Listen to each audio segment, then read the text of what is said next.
नमस्कार सेविकाताईंनो, आपल्याला जेव्हा आपण प्रधानमंत्री मातृत्व वंदना या योजनेसाठी अर्ज करताना आपल्याला त्या ठिकाणी आशा वर्करचं नाव दिसतं. तर आपल्याला आता अपडेट करून घ्यायचं आहे.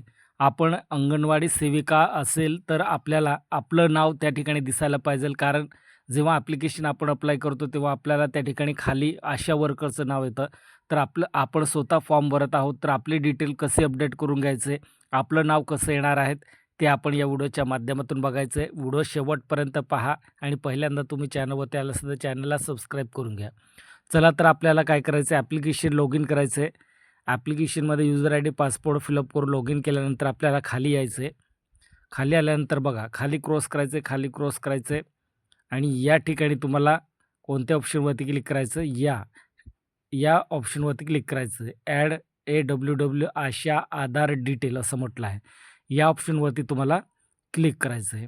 या ऑप्शनवरती क्लिक केल्यानंतर आपल्याला चेकबॉक्सवरती टिक करून द्यायचं आहे. या ठिकाणी चेकबॉक्सवरती नंतर आपला आधारवरती जसा आपलं नाव दिलं आहे तसंच या ठिकाणी नाव फिलअप करायचं आहे.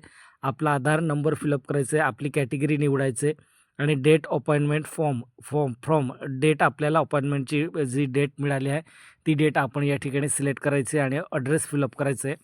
ॲड्रेस फिलअप केल्यानंतर आपल्याला काही या ठिकाणी जे सूचना देण्यात आले, सजेशन देण्यात आलं ते रीड करून घ्यायचं आहे आणि फायनली आपल्याला या सबमिट बटनावरती क्लिक करून द्यायचं आहे. सबमिट बटनावरती क्लिक केल्यानंतर जेव्हा आपण ॲप्लिकेशन अप्लाय करणार आहे, तेव्हा आपलं त्या ठिकाणी आपलं नाव दिसणार आहे. कारण पूर्वी आशा वर्कर हे काम करत होते, आता अंगणवाडी सेविकांना दिलं आहे. तर आता आपल्या जे पण अर्जदारांचा आपण जे लाभार्थी असेल त्यांचा आपण अर्ज करणार आहे, ते आपलं नाव त्या ठिकाणी दिसणार आहे. या पद्धतीने आपल्याला आपलं डिटेल अपडेट करून घ्यायचं आहे. धन्यवाद.